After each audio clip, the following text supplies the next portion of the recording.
Hello, we are the Naval Academy SUAS competitors. We'll be talking about our flight readiness presentation.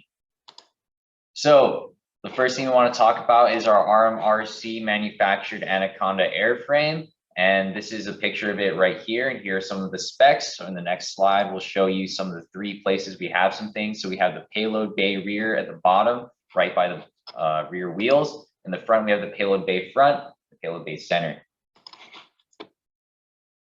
So the first part of our hardware overview is the battery. We got two LiPo batteries, and we are using a parallel connection between them. The next part we have is the receiver series. So we have the first receiver, which is going to be communicating with our safety pilot.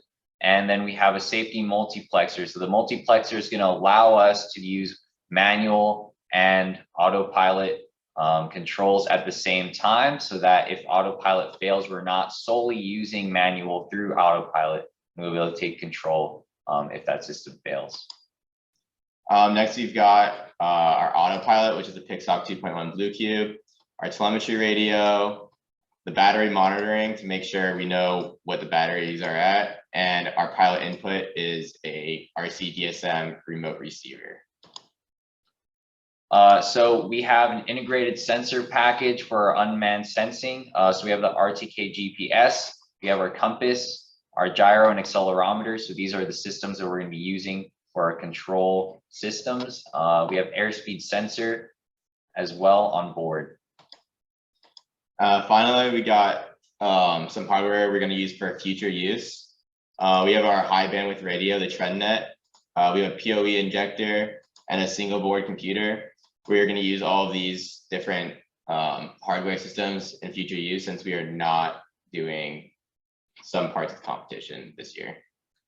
So all these components are going to be fitting together into our interchangeable airframe that we have several of, and we'll do this using a custom-made cradle, and they all fit together in this space, and we will achieve those two mission areas of interoperability and autonomous flight with room for future development in the next competitions.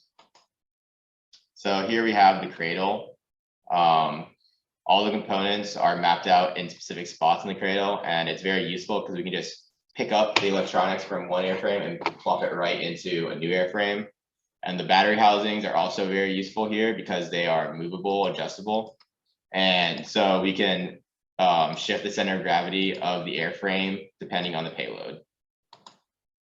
The software system we're using goes through the Pixoc.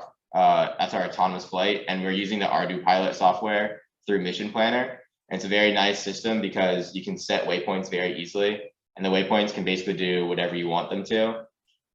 You can have the aircraft fly to a waypoint, loiter around a waypoint, take off, land from waypoint, and you can also set the speed, the altitude, and other variables, which are very nice. And we're going to be using MATLAB for post-flight processing information.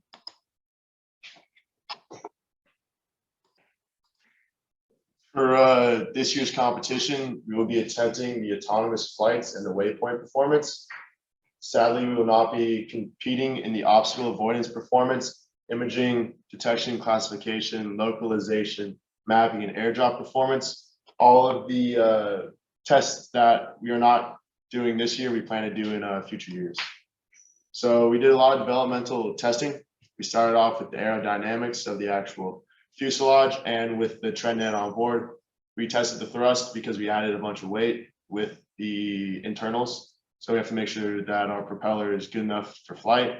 And then we started doing test flights. Our first flight was unsuccessful, but we learned a lot of data from it. Our second flight, once again, was unsuccessful, but we learned that our ESC was overheating. So that was the main thing we had to fix from that.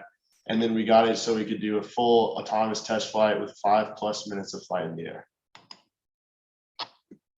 Yep. So the very first test that we completed was the aerodynamics testing. So what we did is we had 3 different tests that we completed, one with the fuselage only, one with the TreadNet antenna added, and one with the battery canister added. So the main goal and mission behind this was to see how our external attachments on our fuselage would affect drag. So from our first experiment with just a fuselage, it had about 3.5 newtons of drag. After adding the tread net antenna, it added another 1.5 newtons of drag. And after adding the antenna and the battery together, it added approximately 2.8 newtons of drag, resulting in a total drag of all of our components together of 6.3 newtons. And later, we carried some thrust testing to make sure that the thrust that was provided was enough to propel our aircraft with all the new drag. And this is a video showing the testing.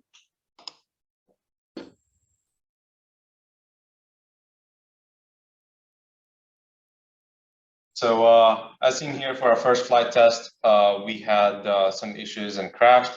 The nose wheel was not wired correctly, which forced the pilot to over adjust the flight controls, and the rotation happened too early. And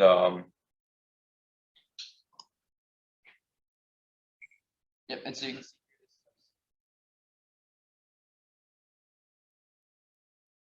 So this time we and it was a very successful flight. It was 1 minute and 42 seconds of successful flight time.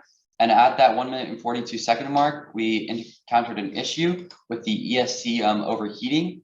So as you can see, the green part is our power flight, which lasted for 1 minute and 42 seconds. And then at that X part, we had an ESC failure, which is where we glided down into our power up landing point, which is where we also encountered another issue. So as you can see, that's what the problem was. The ESC overheated mid-flight.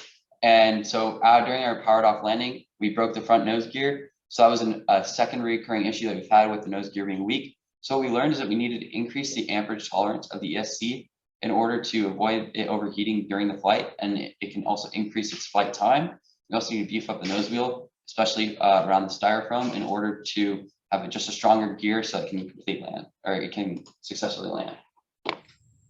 Here shows some testing that we did for the 60 amp ESC that we had, and then new 80 amp ESC. Testing was early with touch of hand to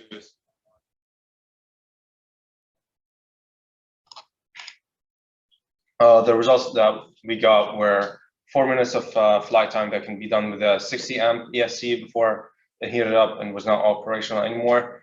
And that was, and one of the main reasons for overheating was also the ventilation, the heat sinks that were not so effective. For the 80 amp ESC, however, it took much longer time for it to heat, and we did not carry any flight testing for it. However, we're confident that it's capable of maintaining a good temperature all through.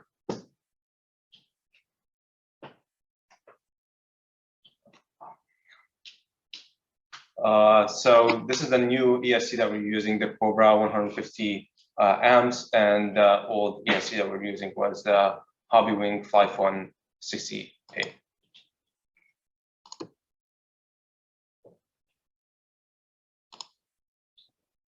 Our performance for the autonomous flight was pretty good. For the most part, waypoints were targeted by around 20 feet. The only challenge that we could face here was with sharp turns. This footage shows about 5 minutes of autonomous flying before we landed manually.